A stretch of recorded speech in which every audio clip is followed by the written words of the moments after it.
One. Welcome to 30-Minute Review. I'm Adam. I'm Peter. And as we said about 7 seconds before we went on, there's very little news this week because I the. think the world is at rest watching House of Cards. Well, no, I think what it is just there's like Wonder Woman came out. It was like when Guardians of the Galaxy came out, there was nothing to talk about because Guardians of the Galaxy had just come out. Plus, the video game industry is kind of at a standstill, and everything's just speculation at this point because E3 is next weekend. So really, it's just kind of everyone is ramping up to the next big announcement. I think the next biggest announcement we're gonna get in the movie scape is gonna be the announcement of Wonder Woman 2. Considering how Wonder Woman completely dominated the weekend. Doing very well. Yeah, I heard the movie's pretty good. I still have not watched it yet. For the record, Wonder Woman got $103 million, followed by Captain Underpants at $23 million, and Pirates of the Caribbean 5 at $22 million. It is beating out. They have a showdown on Box Office Mojo's website between Mockingjay Part 2 and Wonder Woman's beating it out. Okay. To be fair, though, Mockingjay Part 2 is also the last one in the series. Like, you cherry-picked the example. The worst one. Yeah, exactly. Okay. The one that had the worst box office run. You picked that and look at how it did against this one. Then Al Pacino's going to play Joe Paterno in an HBO movie. Nice. Guardians of the Galaxy Volume 2, by the way, has in the 31-day total outgrossed both Guardians of the Galaxy, the original, and Iron Man 2. Good for Guardians of the Galaxy. With $355 million. I think Wonder Woman might beat it. So far this year, in the worldwide calendar, Beauty and the Beast is still number one with $1.24 million. Fate of the Furious is number two with $1.22 billion. That's surprising. Then Guardians of the Galaxy 2 with $817 million. Then Logan with $612 million. Then Kong Skull Island with $565 million. That's where we are so far this year. Looking forward to what movies are coming out. What do you think the final top 5 is going to be at the midpoint of the year? With the next few movies coming out? Because really there aren't that many more big blockbusters coming out. That would really have an impact. There's Justice League? No, Justice League comes out in November. You have Thor Ragnarok. You have what's it called? Cars Trace. Cars 3. Spider-Man Homecoming. Wonder Woman we can't count out of the top 5 because it just entered its run. There was Transformers. There is The Mummy. Despicable Me Trace. That's another one you can't count out. And I don't know if I said Star Wars Episode 8. Mm-hmm. The House. Yeah, it's a new Will Ferrell, Amy Poehler movie. I don't think that's gonna break into the top 5. I think it could. And that actually looks very good. It looks like Will Ferrell has made a good movie again. I mean, look, in the top 5, I think Kong Skull Island should be knocked out. I think that Transformers is going to be in at number 2. I don't think Transformers is going to beat out Beauty and the Beast. The B-side, Elsa Dorfman's Portrait Photography. Are you just listing out the movies that are coming out this year? No. No. Oh, War for the Planet of the Apes. Oh, forgot about that one. That's an actual one. Dunkirk's another one. Dunkirk, I don't think is going to influence the top 5. The Emoji Movie. That's not either. I think if you're going to put a kids movie in the top 5 besides Beauty and the Beast, you're going to have Pickle Me 3. An inconvenient sequel, Truth to Power. Isn't that the movie with him going around saying, I told you so? Yeah, I kind of want to see it because I don't I just want him to be like, how stupid are all of you? They should make a rated R version where it's like Al Gore just screaming "fuck you" in people's faces.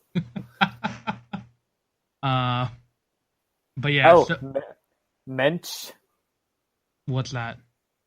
Within Brooklyn's ultra-Orthodox Jewish Oh, community, there's somebody. a widower, a widower battles for custody of his son. A tender drama performed entirely in Yiddish. Can I take a minute to step back? I thought divorce Yeah. wasn't a thing that like extremely Orthodox Jews did. It's not a widower. Oh, widower. Okay. It's I guess you could say that's forced divorce. I wouldn't say well, I mean, I think it's divorce. Like it's an excusable end of the marriage in the eyes of the religion. It's a divorce mediated by God. Exactly. I didn't look at the full list so we can see what oddities are in the top grossing movies this week. It's when you've been cucked by God. Baywatch is still number 5 somehow. That movie is. I can't understand why that movie was made. It's made $41 million. Do you know why The Rock is like so in the bag for it? It's the first movie by his production company. Ah, that makes sense. He hasn't made back. Oh no, he has made back the budget. It was a $69 million budget. He's made $69 million foreign and domestic. So he's made a profit on the movie, not including merchandising and all that. Let's see what else have we got in this list. Beauty and the Beast is still number 11. The Fate of the Furious is still number 15. Kong Skull Island still at number 21. The Lego Batman movie coming out on DVD next week is also still on the list. I wanted to see that. It's coming out on DVD in like 2 weeks. Logan is being out on DVD for 3 weeks now. Still managed to make $177,000, up 51% from last week. The biggest uptick of any movie. No, never mind. David Lynch's biography movie is the biggest uptick week to week by 100%. Donnie Darko again in theaters for some reason, for another $2,000. What else? That's all the weird ones. I think Donnie Darko is a weird one now. I'm like, why? Yeah, well, that sounds like something they would just be around, like especially in Seattle. I bet I could go to a movie theater in Seattle and watch Donnie Darko. Hidden Figures is number 54. That came out on DVD like 3 months ago. I Am Not Your Negro is number 72. Speaking of that, Al Franken. Let's talk about Bill Maher real quick. I was about to say Al Franken is not going to go on Bill Maher's show. I don't know why Bill Maher said thought I don't understand. Like, what part of him was like, you know what, this is a great idea? Like, he called himself. I'm going to use the full phrase, so I guess be warned. Oh, but well, I think we should just take a minute to acknowledge the fact that we have 10 listeners. I don't think anyone's going to be that offended to stop listening. Bill Maher said the phrase, I'm a house nigger. I don't think that applies to him. I can't even see an application. It's racist on so many levels. I don't see an application for that phrase that makes sense. Like, because you have this ultra rich white guy saying that, first of all, like that he's just saying that. Like, yeah, exactly. Like, I can't he doesn't even figure it out. Talk about like living in like not a good situation. I'm confused too. Like, I don't understand. By the way, Wonder Woman has outgrossed Power Rangers' entire theatrical run in its opening weekend. Oh, I also like to announce this. I think Al Franken's going to run for president. You know who should run? Know who I think should run for president? In Elizabeth 2020? Warren. I think I could see her running. I could see Andrew Cuomo running. I hope Cuomo does not run. I hope Michael Bloomberg runs this time. I was hoping for that in the last election. I think you're. That's what everyone in my family said that too. Like Bloomberg just cut in, split the vote. I want to see Cuomo versus Trump because I want the Subway series of presidential elections for the second time in a row. Because I think last time that would happen with Bloomberg versus Trump. That would happen. Yep, that would happen with Bloomberg versus Trump too. But I think Al Franken's gonna run. He was just on. He just wrote a tell-all autobiography that just got released. Mm-hmm. He was just on Mark Maron's podcast. He did explicitly say on Mark Maron's podcast that he's not running for president. But I don't think that means anything. Because Trump said he's not running for president every year for the last 30 years, and then the one time that he said he won. So yeah, and then Al Franken's also a good mix of celebrity and real politician. That's appealing. He also did a little shot at Elizabeth Warren on the podcast because he's like Elizabeth Warren can say all these statistics, but I'm actually meeting with my people and see the effect that Trump is having. And I was like, ooh, that's a smart move, Al Franken. Yeah. So he's laying the groundwork. He's doing out of state, he's from Minnesota, I think, and he's doing all these out of state events too. So I think I'm calling it now. What's it called? I for one can't wait for I think that in a perfect world, this is what would happen. Okay, not perfect world for the state of the world. I think perfect world just for comedy. In the primaries for the Democrats in 2020, you would have Kanye West and Dwayne The Rock Johnson running against each other in the primaries. Then Dwayne The Rock Johnson wins. Then all three of the debates in the general election between The Rock and Trump are mediated by WrestleMania. Exactly. Vince McMahon's the moderator of all of them. Dwayne The Rock Johnson's actually pretty conservative, which is surprising. It is, but I think he's still left enough where he can run the Democratic ticket. I think the Democrats would take him too. It's he would beat Trump both in a fist fight and in that is very true in the general election. That would be amazing. And just if they had Vince McMahon doing that, that would be the full circle of this is a circus. Everyone who's claimed that, oh no, you have not seen anything yet. Prepare yourselves. Exactly. Back to movies. At the midway point, we're going to take a look at the domestic gross. The top 5 domestically are Beauty and the Beast, Guardians of the Galaxy, Logan, The Fate of the Furious, and the Lego Batman movie. Beauty and the Beast did $502 million domestically. That's insane. I think Wonder Woman's gonna bump up to number 3. I think it's gonna knock Logan out. I think Star Wars is gonna out number 1 by the end of the year domestically. Star Wars, then Beauty and the Beast, then Guardians of the Galaxy. I forgot about Justice League. I could see Justice League splitting the difference, being number 1 this year. If they released it and it was as bad as Suicide Squad, I could still see it being number 1. Just because of the title Justice League having that same thing as Star Wars Episode 7 did 2 years ago. Mm-hmm. That's a very real possibility. If the movie's good, it's guaranteed to be number 1. But if it's not, then it's gonna settle in the top 5 definitely. I think all 3, Logan, The Fate of the Furious, and the Lego Batman movie will be out of the top 5 though by the end of the year. John Wick Chapter 2 is still number 13. It only did $92 million. Keeping in mind, it's also June and the entirety of the summer movie season hasn't happened yet. And Pirates of the Caribbean is in its 2nd week, and it's number 10. Domestically. Did you know that Robin Wright is a 5th? Her full name is Robin Wright the 5th?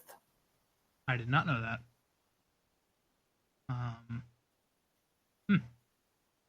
She's in Wonder Woman too. She also owns oil wells. Of course she does. Why not? She's from Texas, actually, so shows how good House of Cards is. Or David Fincher is. So going into E3 next week, that's the majority of our news comes from. Is video game related news, and really it's not that much, even if we're gonna go with that very thin line. Biggest story came out today. Tomorrow morning at 10 Eastern time, Nintendo will be doing a Nintendo Direct strictly about Pokemon. Now, you may be asking yourself, isn't E3 next week? So why are they wasting the time, the energy, and quite honestly the bandwidth space to put up a well, first also it's Nintendo. They've made so much money on the Switch, they can do whatever they want at this point, I guess.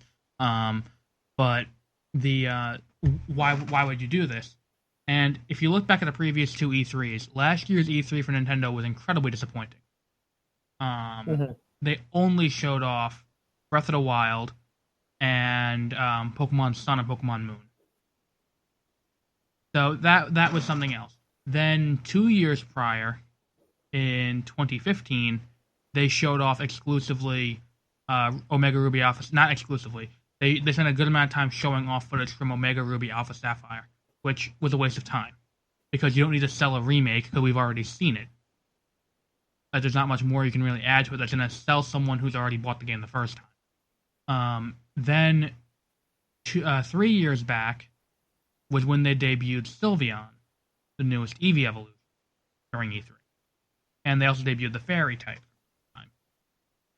Now, to add, everyone's trying to figure out what they're going to announce tomorrow. There are 3 leading contenders that I'm going to, as someone who hasn't played Pokemon since, what was the last game you played, not including Stadium? The last Pokemon game I played? Yeah. Did I have to beat it or just play it? Both played and beat. Okay, played. It was for the 3DS. Did Sapphire come out again for the 3DS? Yes, it did. 2 years ago. Okay. It was that one. Beat, like, probably not since for the DS. Like a long, long time ago. Yeah, I buy it every year when it comes out. So I played through. If you haven't played in a while, I definitely recommend you get back in with Sun and Moon because it's so drastically different from all the other previous games. Like, there's no gyms in this game. Like, it's completely different. And, like, you battle wild Pokemon to progress the plot, and it's like there's event wild Pokemon. It's actually really... It's more RPG-like than previous entries, but that's not the point we're talking about here. Now, as someone... That was to establish that you haven't played in a while. Or played through a game in a while. Which do you think of these 3 options is most likely to come out of tomorrow's Direct? The first is an 8th generation game, which would be the new Pokemon, new region, all of that taking place after Sun and Moon. That's the first. Second option is a 3rd game for Sun and Moon, like Emerald or Crystal or Platinum, which is called Stars. Allegedly. That's option 2. Option 3, remakes of Diamond, Pearl, and Platinum. Following on the trend of remaking previous games to cash in on them. And I do have a 4th option I completely forgot about. Remaking Red, Blue, and Yellow for the Switch. I think it would be the 1st or the 3rd option. Because those are like bigger things, and it's put like for further down the line. I don't like. I think the Star one is likely to happen, but I don't think they would make that a big announcement. Well, you see, every of these theories has some credence to it, and that's why each of these theories works a little bit. Number one is the first one, which was the 8th generation, is. The previous 2 times they announced the 8th generation, it was in dedicated Pokemon Nintendo Directs. The one for Generation 6 was back in 2013 when they announced X and Y via a Pokemon Direct at 6 in the morning while we were on winter break. And I woke up at 6 in the morning to watch that. And I was like, oh, cool. And then I went back to sleep. The first time you woke up at 6 in the morning in all of undergrad. No, you're not wrong either. I didn't, even for the 8 o'clock class, I didn't have to do that. I'm not defending myself for this. The second one, the 3rd game in Sun and Moon's little like generation. That also has somewhat of backing to it because a good amount of marketing material has come out for merchandise that says like shoot for the stars or travel among the stars and stuff like that, when stars was never a motif in Sun and Moon. So that's why that one's good. The third one is the sun is a star. I guess. Didn't you take exploration of space? So I guess that like no, I sat in on a class once. It's like good thing you sat in on that class to give that insight. I know. Wait, no, I did take. Never mind. I did take exploration of space. I forgot. What was the other? Oh no, you were in the movie class. I took Search for Life Beyond Earth. That was it. Exploration of space was the one the other two took. Yeah, mine was the honors class. Right. Oh well. Wait. Was it really?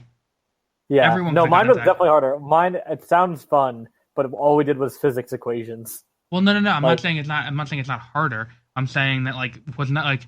Didn't you have to do that same thing I did, where it was like a list of like 80 classes that's like pick the ones you want and like pick your second choices and your third choices and your fourth choices for each of the gen eds. And I'm like, okay, whatever. And then I got to meet my advisor, and it's like, oh no, you don't have to do any of this. You already have all your gen eds. And I'm like, okay, fantastic. And then they put me in a math class anyway. Thought I'd like had to do like 2 or 3 more gen eds, so I just did them through honors classes. Oh, okay.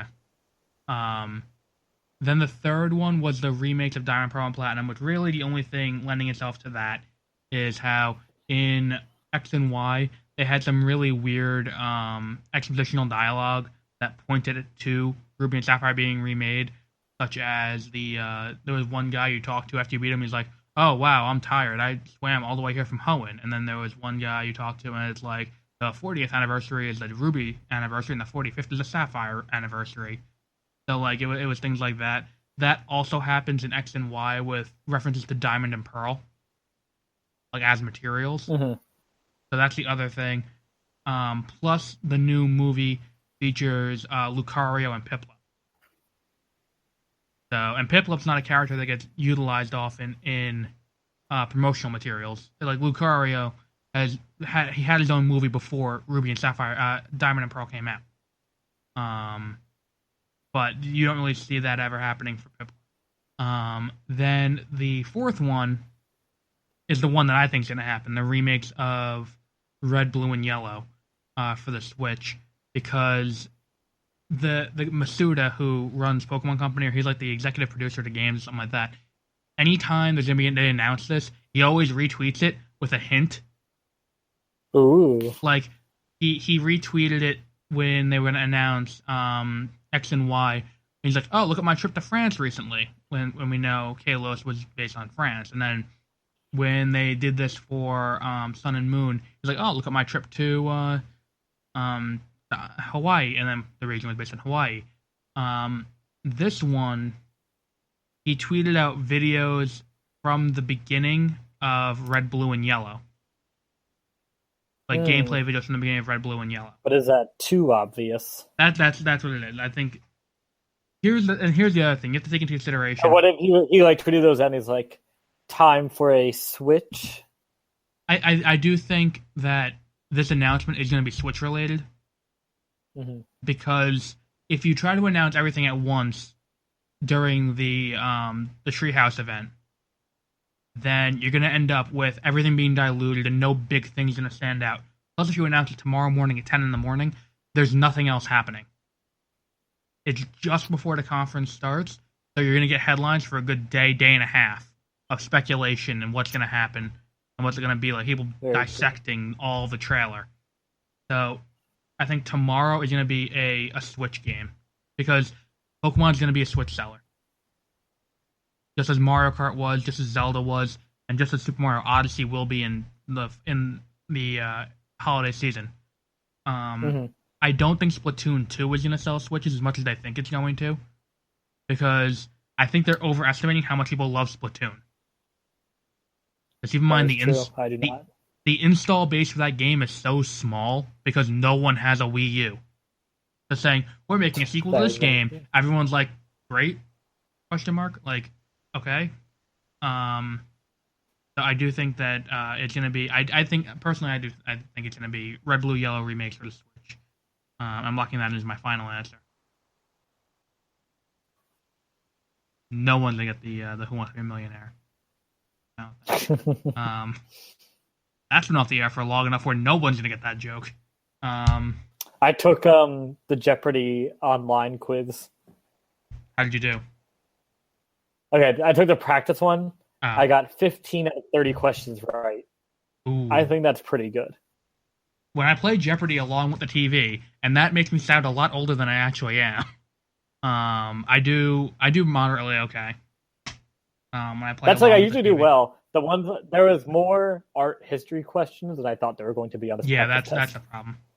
Those you always get those categories. It's like ancient Middle Eastern civilizations. Yeah, or like old, like classic literature. Some of that is hard for me too.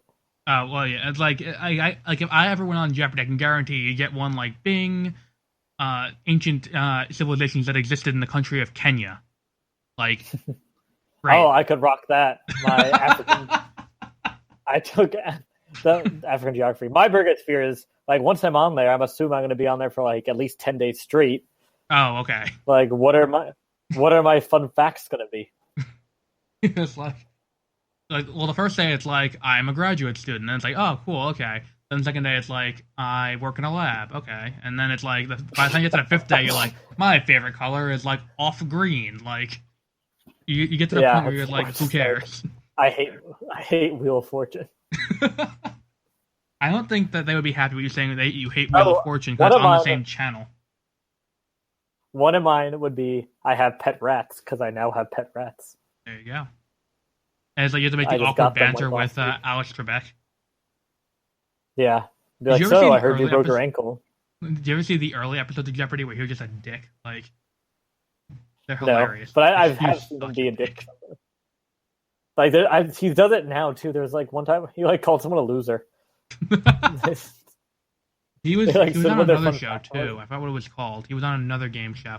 Because they on Tell 'em Steve Dave, they were talking about how they were watching Buzzer and they were watching all these old game shows, and I'm like, huh, I was watching Buzzer the other day too. Oh, yeah, that's because Walter and Get 'em Steve Dave like text each other while they watch old game shows. Like, but the thing is, like, Buzzer's a great channel. If you live in the New York, New Jersey area and you have Optimum, you can watch Buzzer. It's a very small subset of people who can actually watch it because everyone else has like bios. Is it like what the Game Show Network used to be, where they show a bunch of old game shows? It's all old game shows, but it's a lot of them are things it's not like the Newlywed Game or the Gong Show or things like that you've heard of. It's all games you've never heard of. It's like really obscure. Yeah, like, but they're all real, but they do show Let's Make a Deal sometimes, and it is hilarious. These people on Let's Make a Deal, because like I was watching one, and he's like, you know how at the end he goes around and asks, you have this in your pocket, you have this in your pocket, I'll give you like $10,000, you have this in your pocket, kind of thing. Yeah. So he's going around and he goes, I will give $500 to whoever has a Social Security card on them. And he's walking around. And this lady pulls it out and goes, I'll give you $1,000 if you read off your Social Security number. And she reads it off on the air. I'm like, that would never work in the age of cyber terrorism. Like, you're giving your Social Security number to everyone. Like, it's like I used to watch the Cozy TV all the time. Good too. Cozy shows Frasier followed by the A-Team. I used to watch it, and I would watch. Oh fuck! I would watch Banaran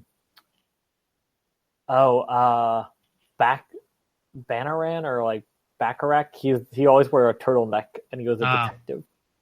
I forget what his name was. The WJLP New Jersey, the MeTV affiliate in New Jersey, is much better. Is good too. It's much better than the MeTV affiliate in New York. Because at 10 o'clock, it cuts off and goes to paid programming in New York. The one in New Jersey just goes to Svengoolie or some other like nighttime show. I would get the one from New York then, because when I used to work at Target, I'd have to go there 4 a.m. I would watch it, and it would I felt like a really old person because I would start watching it at like 8 o'clock as I was going to sleep. But I would watch the one from New York, and it's like, come watch MASH like Tuesdays at 11 o'clock. and then like you go to the guy to like record it, and then it's like, oh, like there's like That's the the Happy infomercial. Heiny is the paid programming infomercial. And by the way, if you think I'm making up that name, that is an actual as seen on TV item. I think that sounds familiar. It's a Probably watch it on special YouTube. wand for wiping your ass. Nice.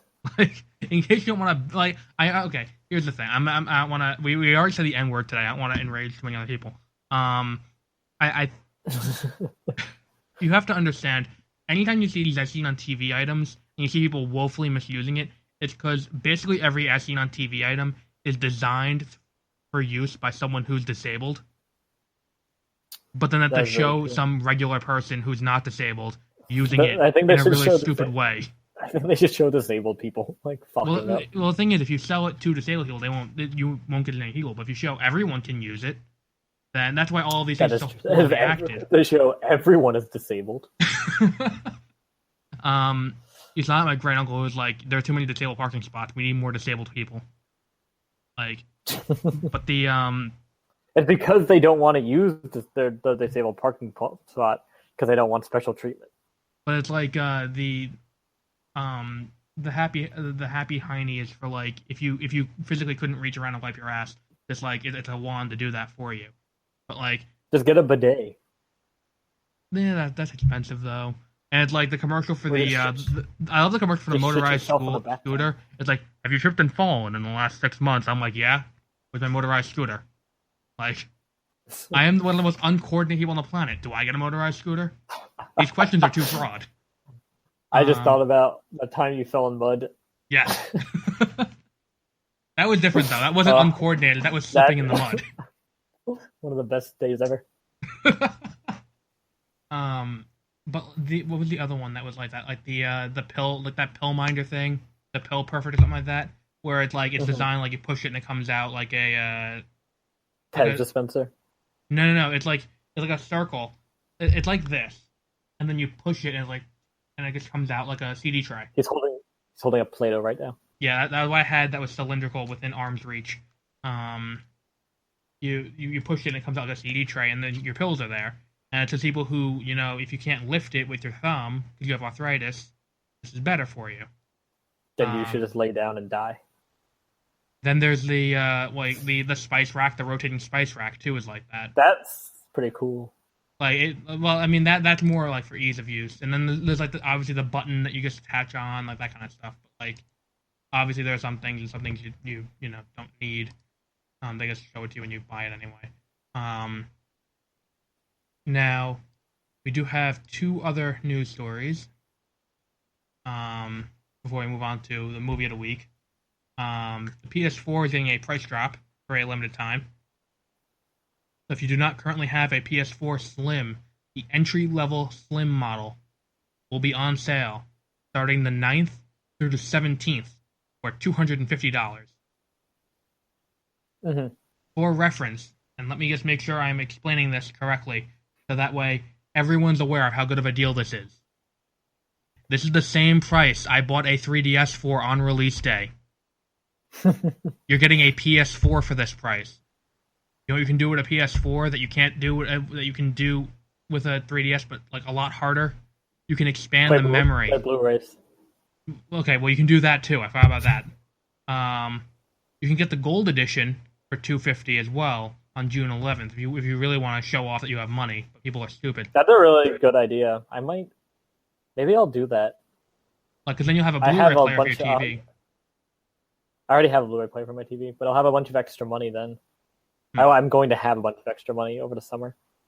But it's only on sale for that week. Only on sale for $50 off from the 9th through the 17th. Of June? Of June. So it's meant to coincide with E3 to drive sales.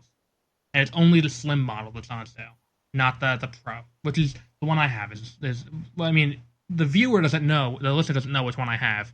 You know which one I have. That one is be down to $250, but it doesn't come with any games. So it's a base model. The Sony executives were asked why they don't have backward compatibility. And that is and this is what he said. When we've dabbled with backward compatibility, I can say it's one of those features that's much requested, but not actually used much.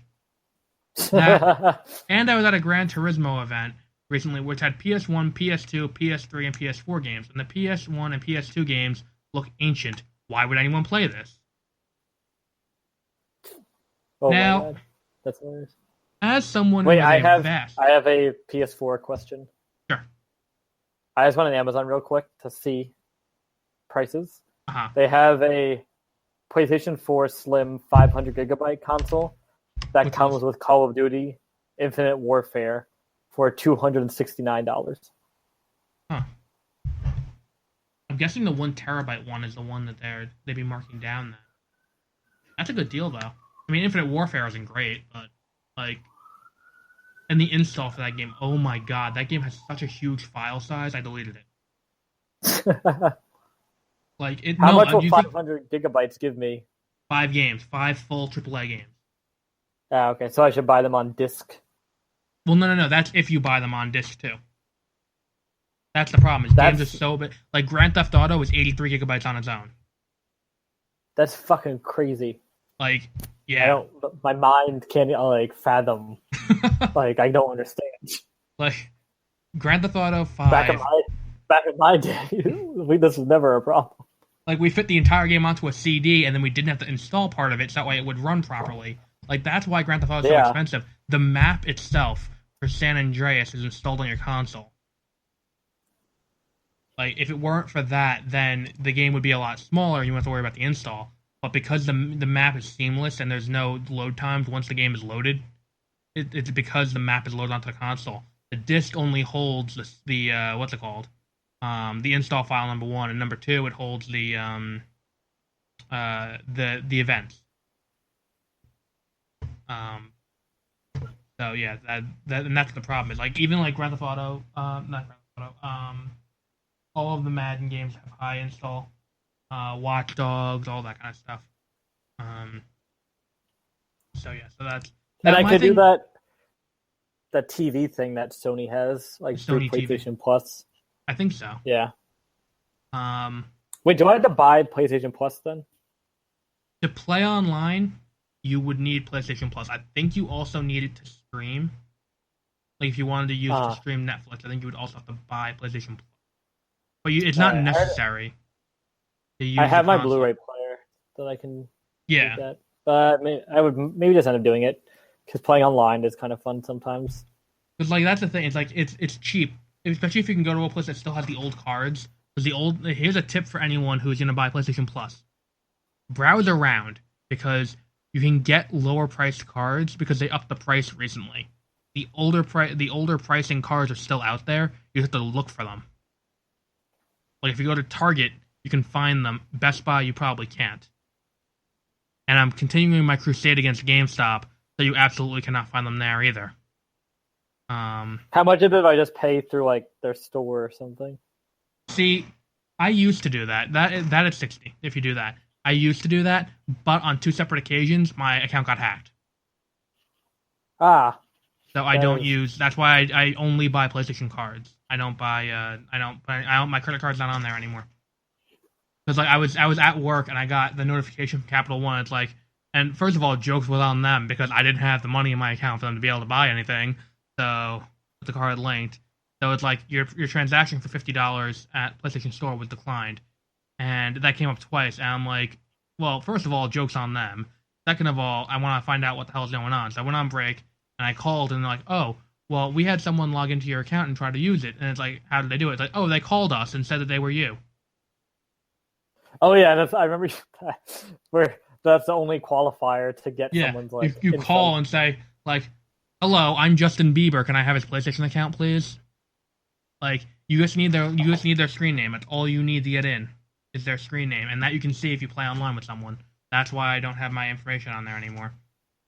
So yeah. So also, if you want to play, I do have a bunch of games. If you, this sounds kind of sad, but I do play Rocket League and stuff like that. So you can find me while I'm playing these games because I don't play privately.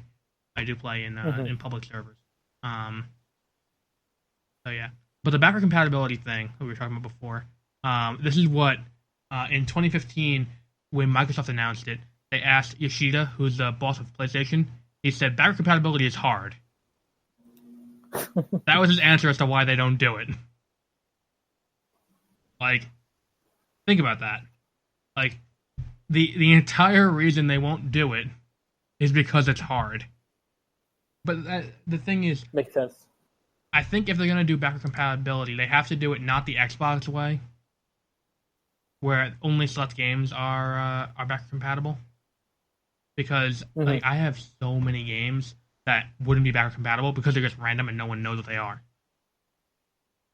Like, do you know what game still isn't backward compatible? Mercenaries 2.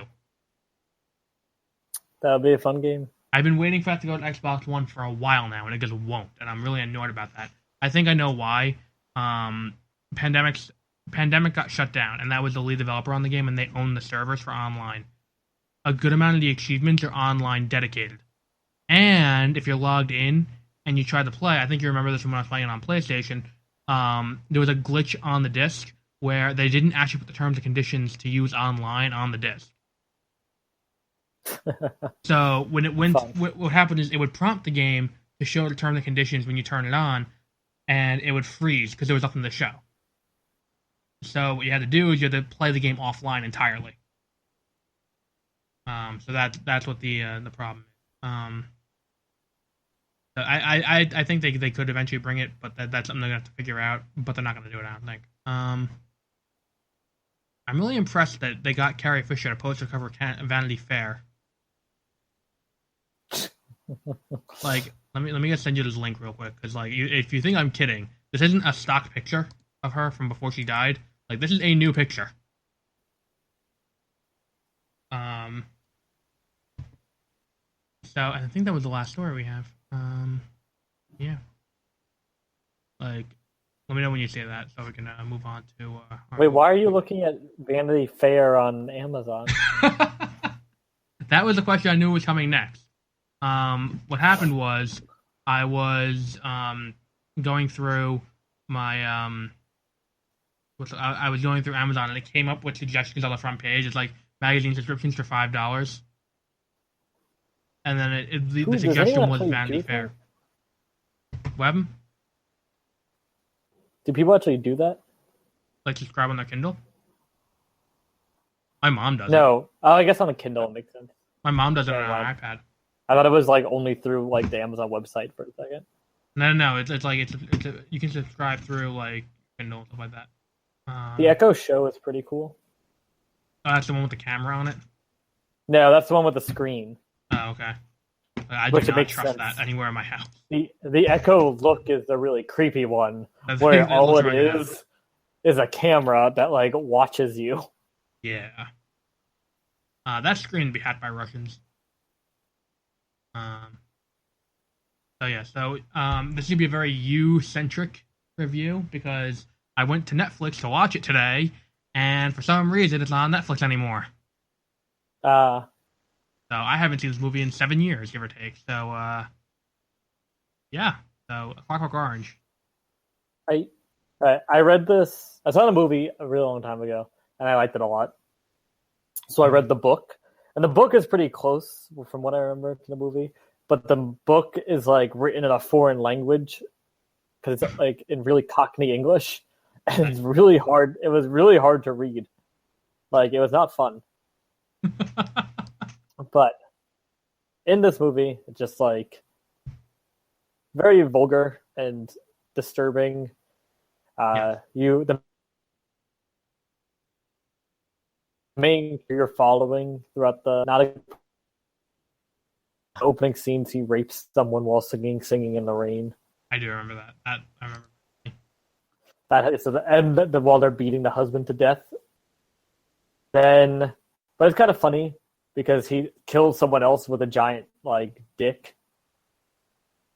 That I remember too. Like they have a dick statue in their house. That's how he goes to prison. Then once he's in prison, they're like, "We'll rehabilitate you," and they like do a bunch of conditioning because the whole movie is supposed to be against the behaviorists of psychology. Who's like, that's my favorite part of psychology. and like how evil behaviorism can be because they condition him and like take away his free will basically. And then they like that's a really good scene where he goes back to the house by accident of the guy, and then like he starts singing that song again, and the guy figures out like that it's that same guy, and then they capture him and just blast Beethoven music at him because they condition him to be terrified of Beethoven's music. So they like slowly torture him. Then he tries to kill himself. Then he like gets sort of cured, but it basically means he can like rape people again and feel okay about it. So that's how the movie did not succeed. Well, they like basically, I guess they extinguish it, but he like gets, that's how the movie ends. There's a lot of nudity in this movie. You get our theme, I guess. Then this is another movie where you get to see Malcolm McDowell naked multiple times. Well, I mean, what else would you watch a movie for? That's what I was watching Road Trip in the Jungle for. I was hoping for that. I don't think he's naked in Mozart in the Jungle. Wasn't he in Lost? No, he was in one of the later Home Alone movies. Maybe 3. He's not in Lost. He wasn't in 3. He was in 4. No, 5. He was in Home Alone 5. And yes, I know that next question. There was a 5th one. Why are you watching? Why did you watch Home Alone 5? I didn't watch it. No. I just know he was in Home Alone 5. I remember it wasn't 4 because 4 was the remake of the original. With, like, they changed the gender of, not Joe Pesci, the other guy. They changed his gender. They had made a Joe Pesci knockoff. Then the 3rd one I watched at daycare, well, not daycare, the preschool care. We watched that on a snow day. So that was fun. And then Home Alone 1 and 2, obviously the classic. Yes, that's how I remember Malcolm McDowell was in the 5th one. Which was supposed to be a Halloween movie. If you read about the, what's it called? How the production went about for that movie. I don't know, I know. We have to make this a sequel to Home Alone 4. It's not even a sequel to Home Alone 4. There's no one similar between them. But yeah, so you can go back to what you were saying. We have to talk about Malcolm McDowell's rich filmography of showing his dick in movies. This is one of Stanley Kubrick's better movies too. It fits into his wheelhouse, where it's like humor, sci-fi, horror-esque, which like just the disturbingness of it. Right. Long. There's classical music blasting through it. There's just like weird, I don't know. There's like a part where he invites like 2 underage girls back to his apartment to have sex with them, and they like speed it up and make it like comical while he's like having sex with them. Over it. Yeah, basically, or / chasing them. There's no alcohol, but there's like weird milk that everyone drinks. I remember that too. That was weird. Yeah.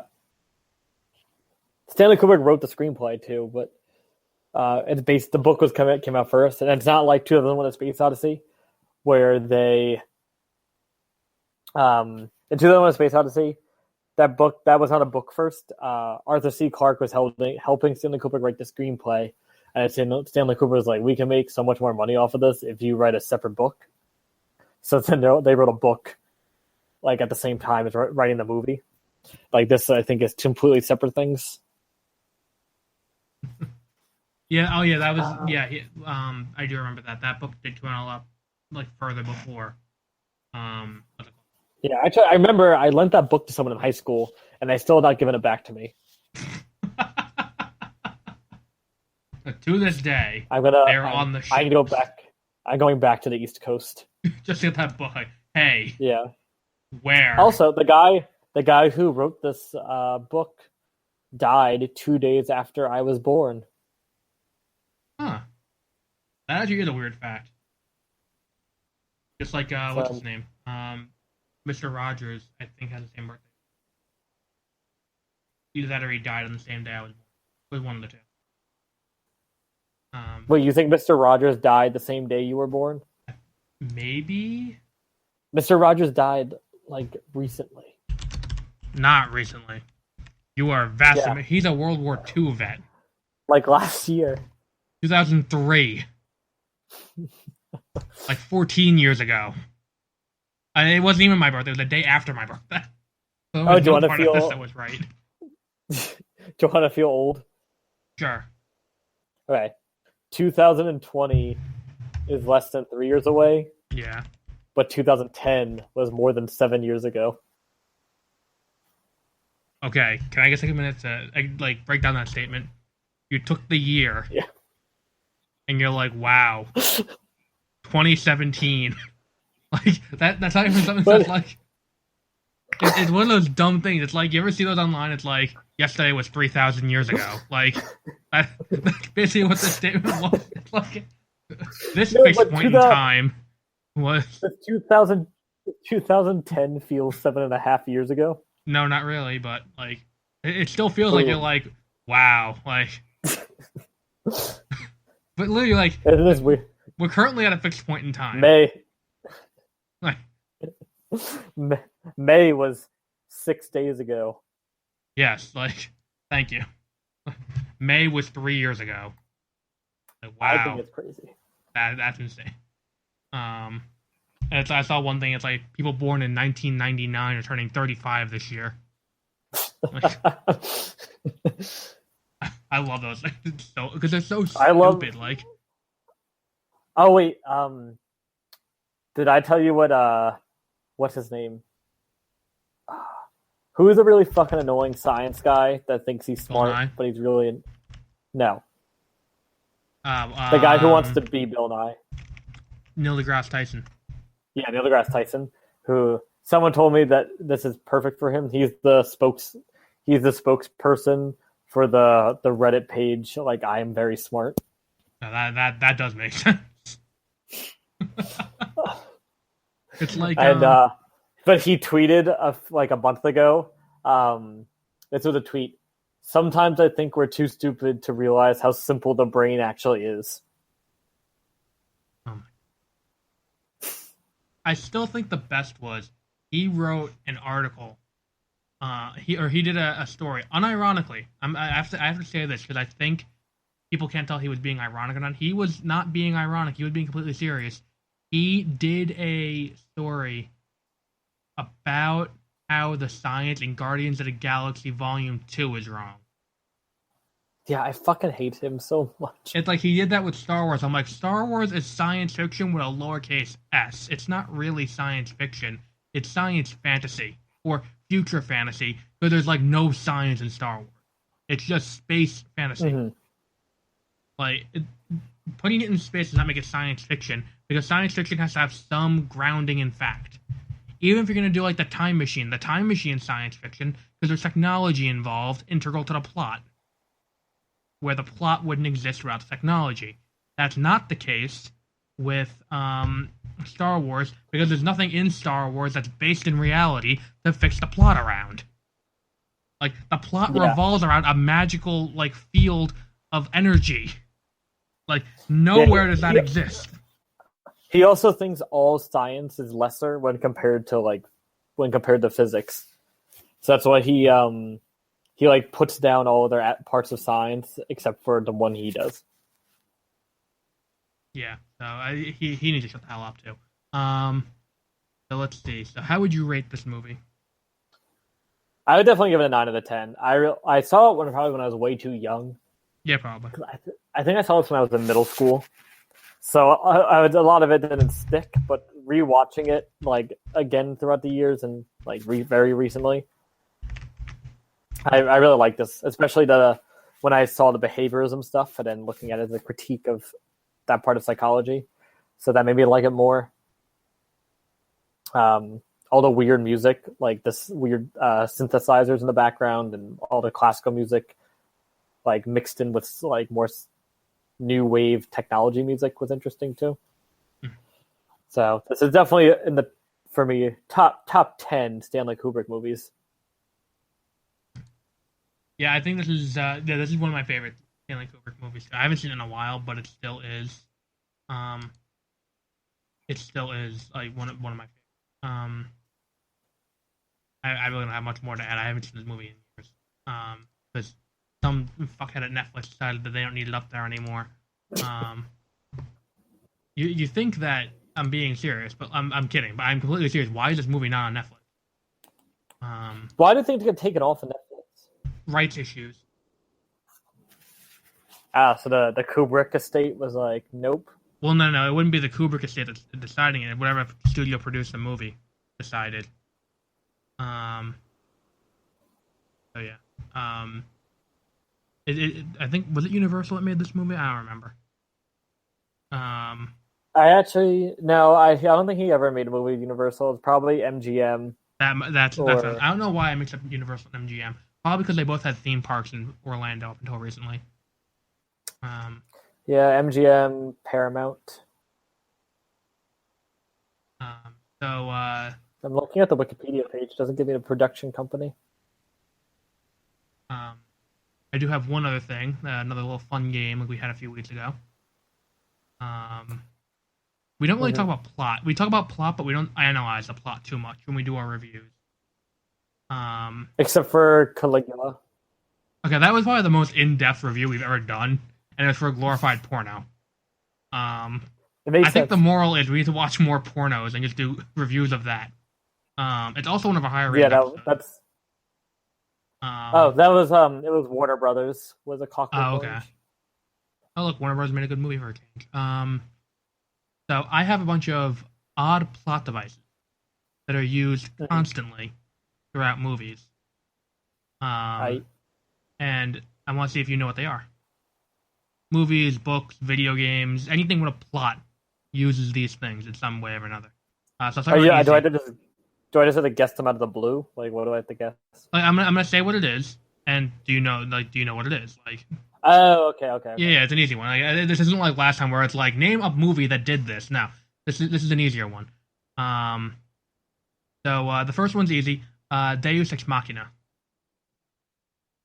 Wait, and then I have to just say something that uses. Well, no. What is a Deus Ex Machina? That's what this is. I want to be able to explain these to people. So if we use these terms in the future, they know what we're talking about. Oh, okay. It means like God machine or something, doesn't it? The literal translation is the hand of God. That's a hand of God, but it's kind of like the movie just out of nowhere or out of the character's control, they get saved or something happens to move it forwards. So one of the biggest ones is the Eagles and Lord of the Rings / The Hobbit. Yeah. Usually with very little explanation or anything leading up to it. The example I'm going to give for this isn't from a movie. It actually, my mom taught kindergarten. Not kindergarten. She's kindergarten now. She taught like sixth grade, like reading specialist, and she was reading The Count of Monte Cristo, I think was the book. And at one point, he gets trapped underwater in a cage, or am I thinking of a different book? That sounds right. So she asked her kids in the class to guess what's going to happen next based on what's happened so far and all that. And one kid was like, it's going to be a Deus Ex Machina. No, the kid said he's going to be saved by dolphins. And that would have been a Deus Ex Machina if the dolphins had come in and save him. Or like another example, the Eagles in season 2 of Legend of Korra. At the end of it, Jinora just kind of appears and saves the day, despite having not been in the season since episode 2. Yeah, so like that's what a Deus Ex Machina is. Now the next thing is closely bound to that. It's called Chekhov's gun. I'll give you a hint. It has absolutely nothing to do with Star Trek. No. Is this when? Is this like they introduce something or show you something, so they have to use it? Yeah, it's written. It's from the writer Anton Chekhov, and his theory was, everything that you have must have some use. Everything that's in a scene must have some use. So his example was if you have a gun hanging on the wall, it has to be shot. It has to be used as a gun. It has to be shot off. Otherwise, it has no purpose being there.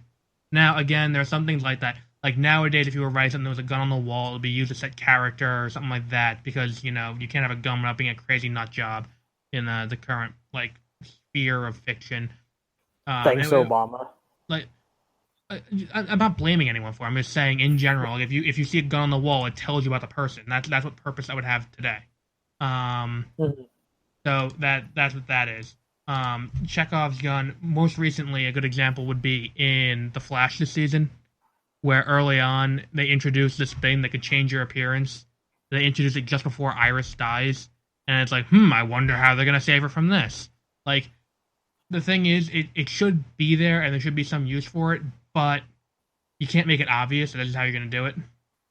Yeah, exactly. Because like if in the first act I can see how it's gonna end, then you haven't written it compellingly enough.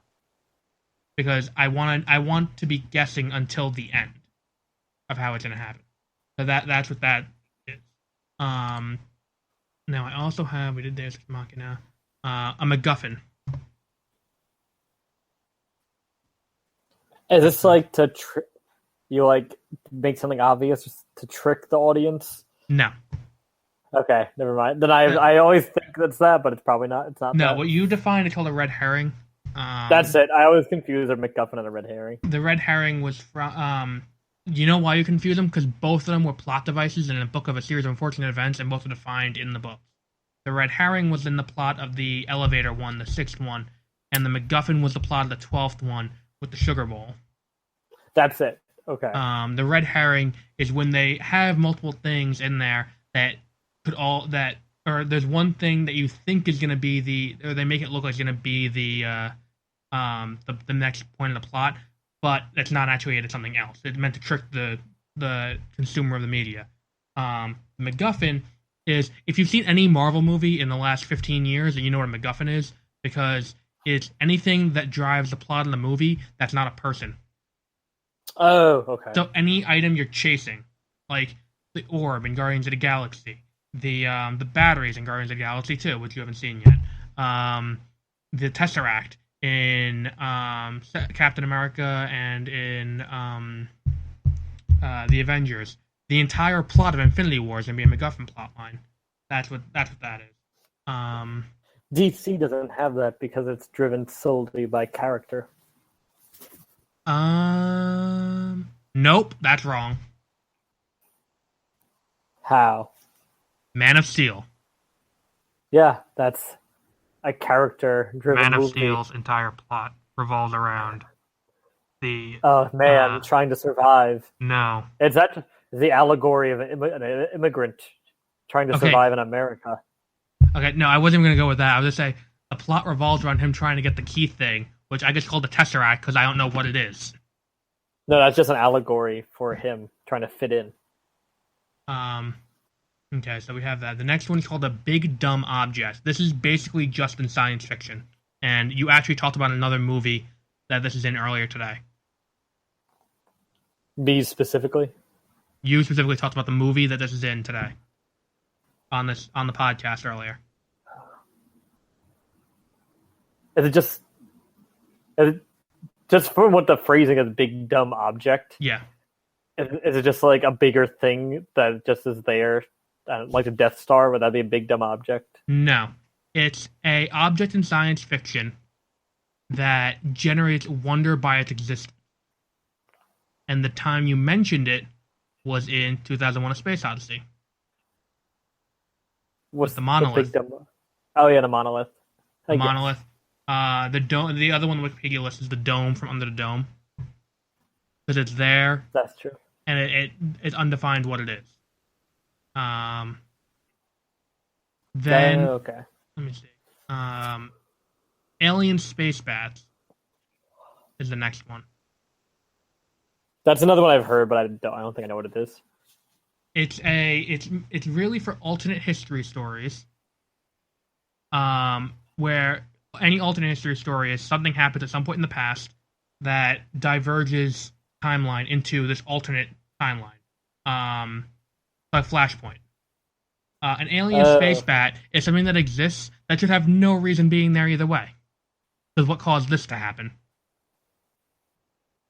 So, like, if they don't have any examples listed here, but I would say have you read Flashpoint?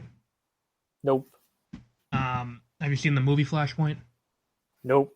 Okay, well, in Flashpoint, for some reason, the Amazonians and the Atlanteans are at war with each other.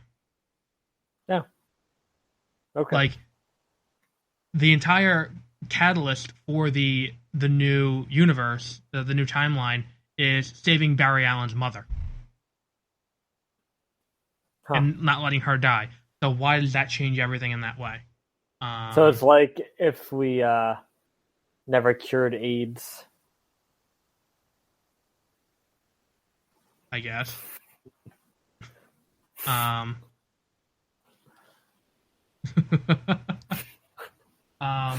There's one other big one that I had here.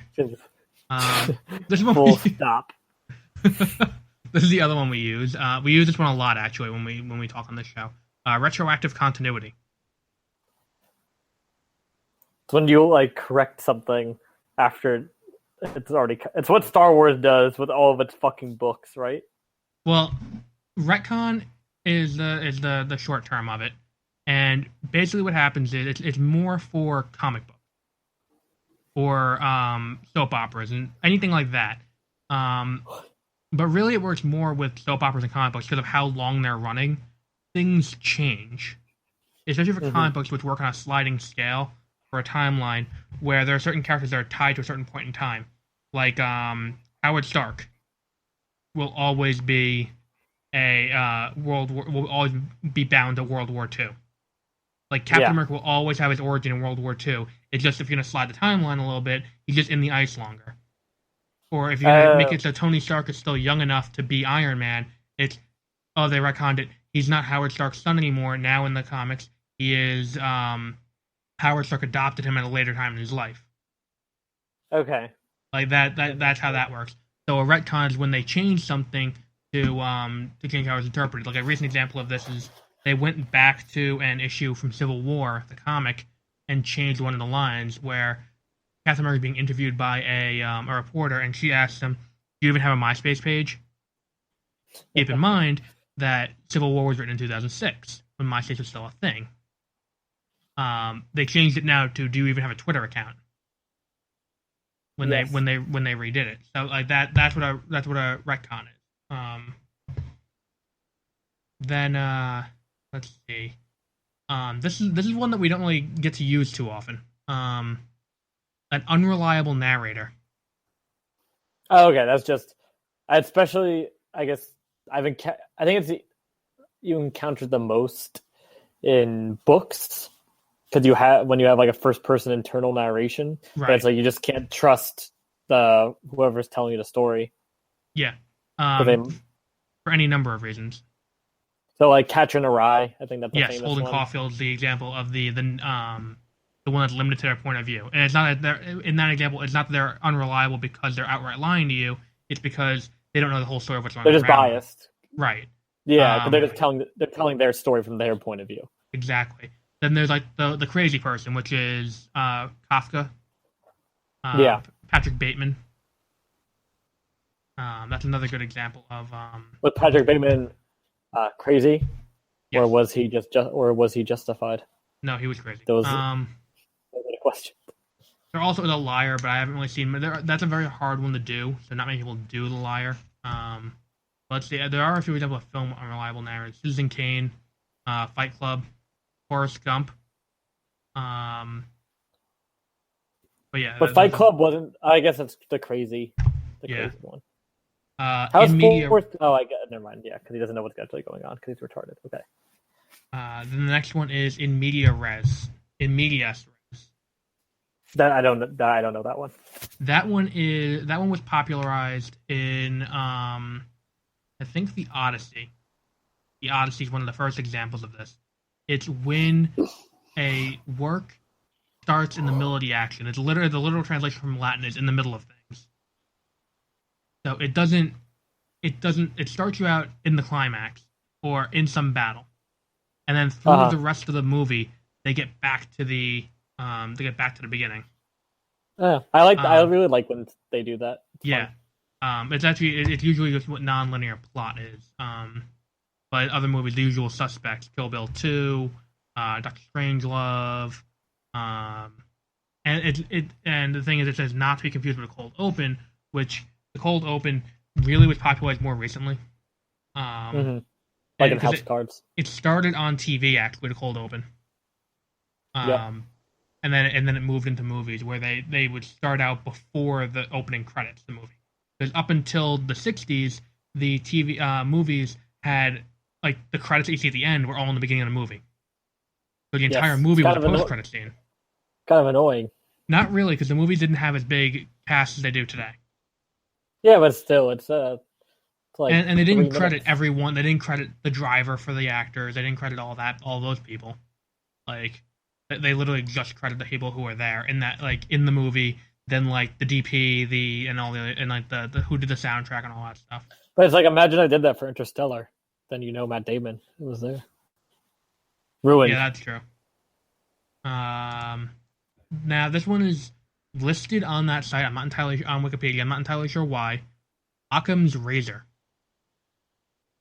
Okay, I don't know how that would be applied to movies or like a media. That's what I figure out too. Like in science, is just like you have to be pragmatic, and if you have a bunch of options to choose why something's happening, just go with the most simple option. Well, no, it's not to go with the most simple option. Or the most reasonable option. The example that's always given is belief in God for this one, where if you don't believe in God, then in Christianity, again, this is assuming you're Christian in some way. If you don't believe in God, you go to hell. If you do believe in God, you go to heaven. So what's the downside in not believing in God? That's that is. That's the best way to explain. Again, it's also not a good method of living your life. Is what's the most pragmatic way to do this? Then there was one other thing. Okay, there's one more. This one's called the fake Shemp. I don't know that one. So this is named after Shemp Howard, who was one of the Three Stooges after Mo died. No, not Mo. That's it. After Curly died. Then he died. Then Shemp died. So a fake Shemp is when they kind of just pretended he didn't die and they just recast. But the thing is, they never credited the actor properly. Because as an actor, you do have certain rights that other people aren't allowed. Like your right to your own personality and being able to, sell based on yourself. But they never properly credited the new guy as himself. They credited him as Shemp Howard, who died. So that was that was what the problem was. So that's what that is. Now it's when they recast without acknowledging they recast, like James Bond. Oh, the guy in Bewitched. Yes, and they just keep going on like nothing happened. Like they don't go, oh, where's this guy? Oh, he's gone now. There's this one here. So I think we're good for this week. What's it called? I have one other news story that no one cares about, but I still feel the need to bring you all up to speed on this one anyway. Do you remember a TV show called The King of Queens? Yes. Well, it is coming back. With Kevin James? With Kevin James and Leah Remini. Do you know how it is coming back? No. Well, the wife on Kevin Can Wait has left the show. Uh-huh. Do you know who's become a series regular on the show? Is it Leah Remini? Leah Remini is now a series regular on Kevin Can Wait. So those of you who are like, what this is missing? That person I hated from, what's it called? From King of Queens. Now you're happy. Now you have that. Wait, people don't like Leah Remini? She was a bitch. That was her entire character. I think it was funny. Like, literally her entire character. Like, I think she was funny. Okay, well, you can think that. So yeah, this is the end of our fourth season. So how does that make you feel? What? So they're I just looked it up sorry. Up real quick. So they're kicking off the wife? Yes. Did they explain that in the show? No, the previous season, according to my dad, ended with her getting a new job. The wife getting a new job? The wife got a new job. And okay. The actress announced she was not coming back after the most recent season. Yeah. So they're just gonna, I guess, pretend that she's not there anymore. Like they're just gonna ignore it, I guess. So yeah, that's how they're handling this. It's really stupid, I think. Like, let me just quickly read off some of the big additions this week. So I almost forgot about this. I did a new thing on the website, where we have, it's called Expand Your Collection. If you're trying to buy stuff, these are some of the big sales this week you can take advantage of to, as the name suggests, expand your collection. This week there are two major movie releases, Beauty and the Beast and Bambi getting its re-release. Beauty and the Beast is getting a steelbook at Best Buy. I would not get a steelbook of this movie. One of my favorite cosplays I've seen online is the guy went to, I think it was Comic-Con or something, as the guy that killed Bambi's mom. And he was walking around like as a hunter's uniform with like a fake deer. If you had to choose between the two, I would get Bambi because Bambi has the vault stupidity, and as I said on the article, I don't think they're going to be doing that with the live action movies. Plus, Beauty and the Beast, it's not worth the steelbook because no other movie in the series already has a steelbook. So I would get the Blu-ray for Beauty and the Beast if you're going to get that. Bambi, I would get the Blu-ray for this time. Ex Machina is coming out on 4K, so I'd also recommend getting that. And then if you have a computer and you don't already own it, Civilization 6 is going to be $39.99 at Best Buy. So I would recommend you get that too. That game is amazing. Do you have Civilization 6 yet? No, I just have the fifth one. Yeah, Civilization 6 is pretty cool. I enjoy it. I played it a few times. I haven't played it that much, actually. But I do love the game. It's a really good franchise. I also updated the website with there's the blog that has the new stuff. There are ads now on the website, so you can, support us by looking at the ads. Not every site has ads, just there's a little promotion going on the bottom for what's it called? I don't know if I'm allowed to say that. Technically under our contract. I don't know if I'm allowed to point out the ad, look what the ad is on the bottom, but there's a Fender ad on the bottom. I'll go check that out. So our upcoming movies are starting out season 5. We're starting out on a high note. Logan Noir, and that's the black and white version of Logan.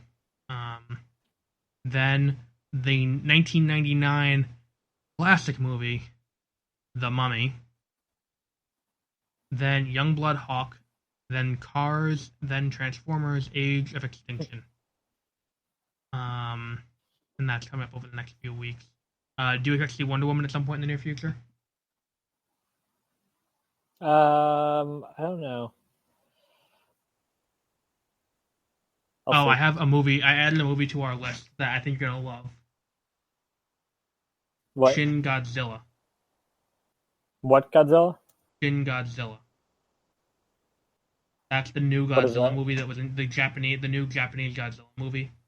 Oh, okay.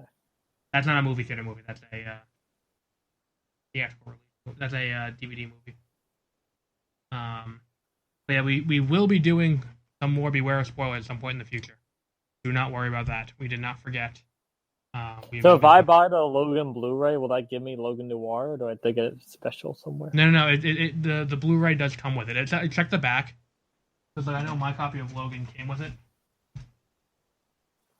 I'm on Amazon right now. Wrong movie.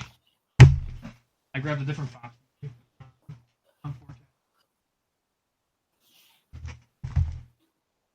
I grabbed my 4K copy of Independence Day Resurgence on accident.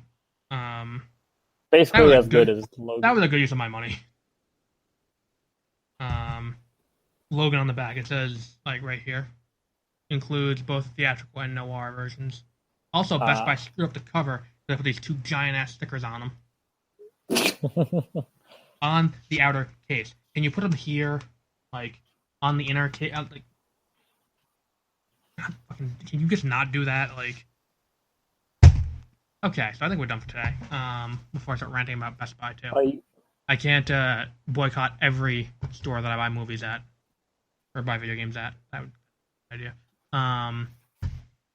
So check out the website, 30minutereviews.com. We do have other things on there besides just this show. We have links to the other shows. We have new reviews that we don't talk about on the podcast. And I'm going to be putting more opinion pieces on there at some point in the future. I just haven't had time to. I've been doing other work. So we will be back next week with Logan, the noir version.